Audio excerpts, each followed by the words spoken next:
Hi, this is Hot Mike and I'm Nidhi Razdan. It's been nearly 3 months since Russia invaded Ukraine, and one of the ostensible reasons was the expansion of the NATO alliance to possibly include Ukraine, a prospect that Russia saw as a threat right in its backyard. Ironically, Putin's invasion may have done just that, expanded NATO.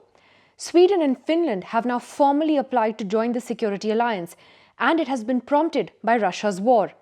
Most of NATO's 30-member countries are welcoming the move, though one member, Turkey, is still strongly opposed to it, saying the two countries support anti-Turkish terrorists. But more on that later. First, however, what is NATO and why is it such a big deal? The full form is the North Atlantic Treaty Organization. It is a defensive military alliance that was formed in 1949 by 12 countries, including the US, UK, Canada and France.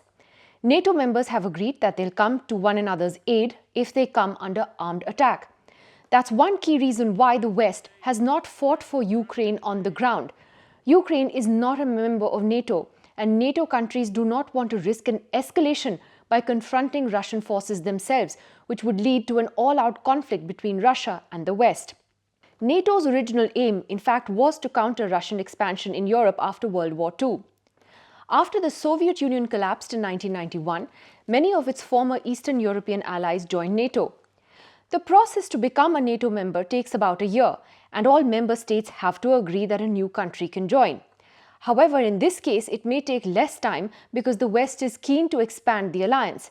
The basic criteria is that members must be democracies, treat minorities fairly, and commit to resolving conflicts peacefully, and they have to give the alliance military support. Finland has a 1,300-kilometer-long border with Russia, and both Finland and Sweden have highly capable militaries.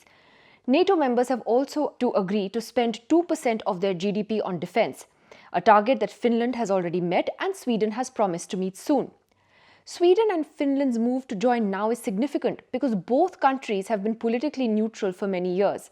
Sweden actually has a very long history of non-alignment that goes back to the 19th century. In Finland's case, the story is more complicated.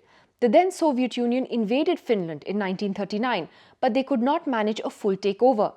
With the threat of a Soviet invasion hanging over their heads constantly, Finland decided to be non-aligned during the Cold War. But there was plenty of Soviet meddling in their domestic affairs anyway. This was a pragmatic approach for the country that shares this long border with Russia.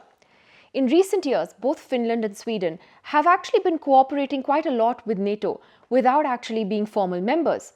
So they do military exercises together, they share intelligence, but the idea was to be able to keep a distance on paper at least.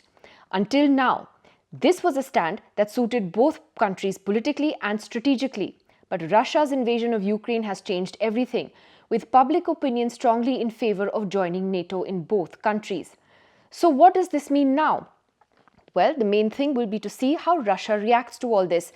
Vladimir Putin has long considered NATO a threat and has already threatened to react with unspecified military technical measures should the Nordic states commit what he called the grave mistake of joining NATO.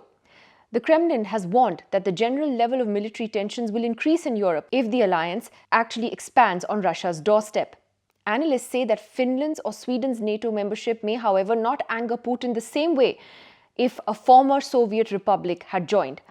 In any case, both these countries have already been working closely with NATO for so many years. But Turkey's opposition to both of them joining has made headlines in recent weeks. Turkey's president says that Finland and Sweden have been harboring members of the Kurdistan Workers' Party, a group that it views as a terrorist organization.